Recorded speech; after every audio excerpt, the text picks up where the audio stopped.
बिस्मिल्लाहिर्रहमानिर्रहीम। अस्सलाम वालेकुम। आज हम जिस टॉपिक पे बात करेंगे वो है रिश्वत।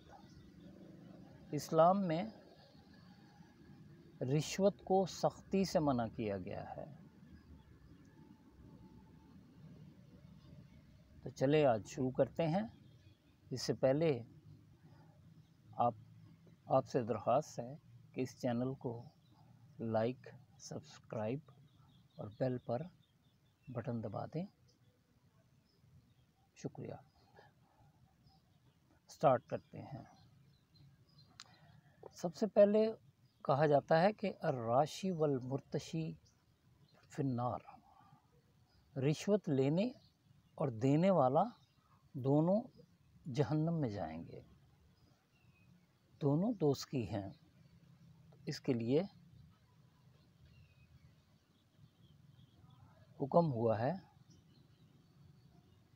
मसलन हम किसी इदारे में जाते हैं अपना जायज़ काम करवाने के लिए।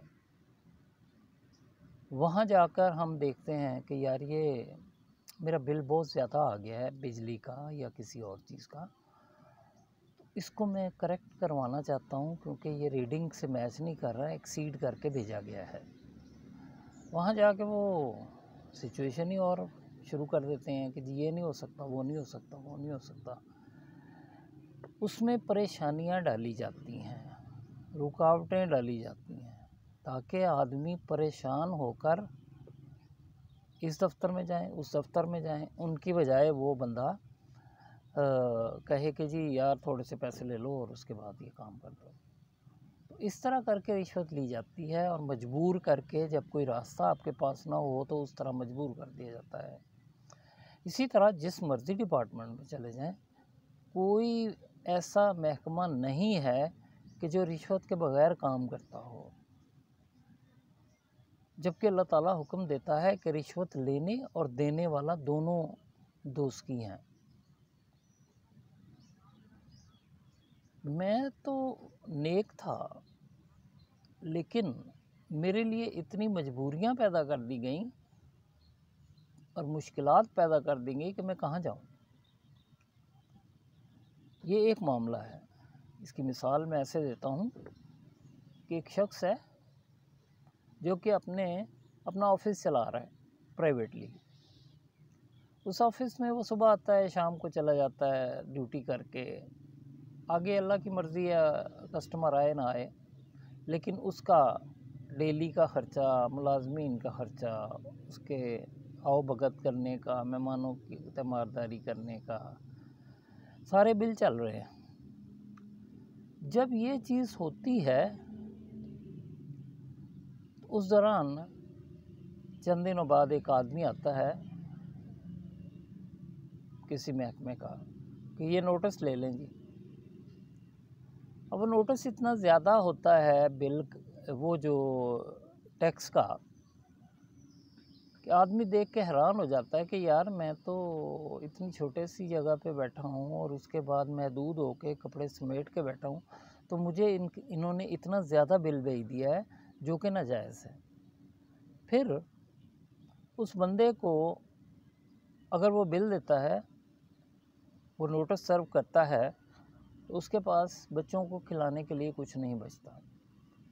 अगर वो नोटिस नहीं सर्व करता तो उसको वो पकड़ के ले जाते हैं। उनके पास दफ़ा 30 के इख्तियारात हैं और वो कहते हैं कि भाई आप चलें हमारे साथ, हम आपको जेल में भी डालेंगे, जुर्माने भी डालेंगे और सब कुछ करेंगे। हमारे पास एक आम ले मैन के पास बोलने के लिए कोई इख्तियार नहीं है। वो आदमी था तो नेक, नमाजी परहेजगार बंदा था। उसको मजबूर करके इन्होंने इस तरफ फ़िक्र में डाल दिया। सोच सोच के वो बंदा कहता है यार मैं अदालत में जाऊंगा, लंबे केस हैं, फिर दुश्मनी महकमों के साथ शुरू हो जाएगी, तो टाइम भी नहीं निकालना मुश्किल है, वकीलों की फ़ीसें भी भरनी हैं, तो लंबा काम है ये, तो बड़ा इंसाफ तो बहुत ही मुश्किल है यहाँ पे। इसके लिए क्या करूँ? आखिर वो बंदा सोच सोच के ऑफिस जाता है कि यार कोई और रास्ता बताओ मुझे आसान, जिससे ये मसला हल हो। मैं तो बहुत परेशान हो गया हूँ कि मेरे साथ नाजायज़ हुआ है।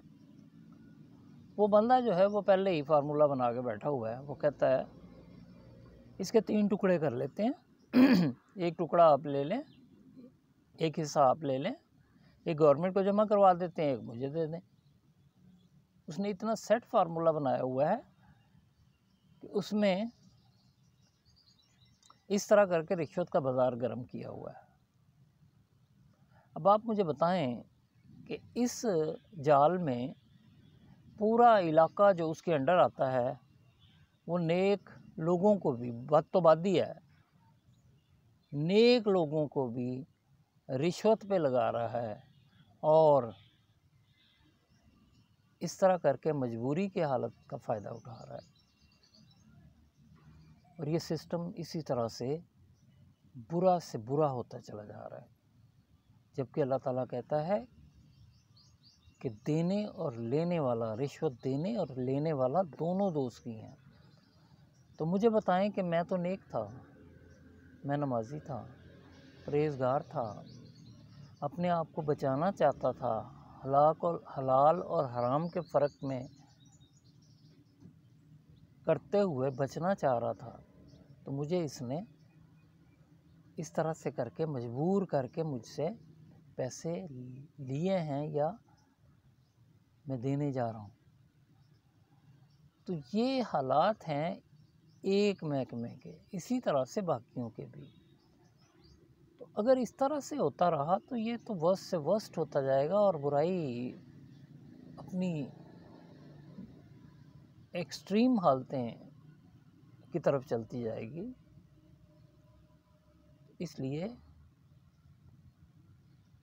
अरबाब इख्तियार से इल्तमास है कि इसकी तरफ तवज्जो दें ताकि मुआशरे से आहिस्ता आहिस्ता बुराई को ख़त्म किया जा सके और दीन हक़ की तरफ आया जाए कि हर बंदा अपने अंजाम की तरफ जा रहा है और हम उस चीज़ के पीछे लगे हुए हैं जिसने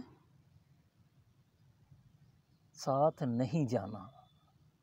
अगर यही हम फैसला कर लें कि इसने साथ नहीं जाना तो फिर हमारे लिए आसानियाँ पैदा हो जाएंगी। बहरहाल मुल्क इखलाकियात से नहीं चलते, मुल्क जज़ा और सज़ा से चलते हैं और सख्त सज़ाओं से चलते हैं।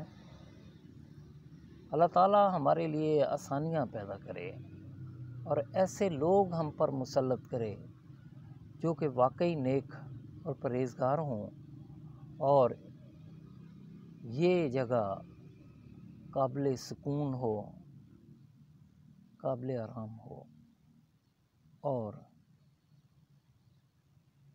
ज़िंदगी आसान गुज़रे।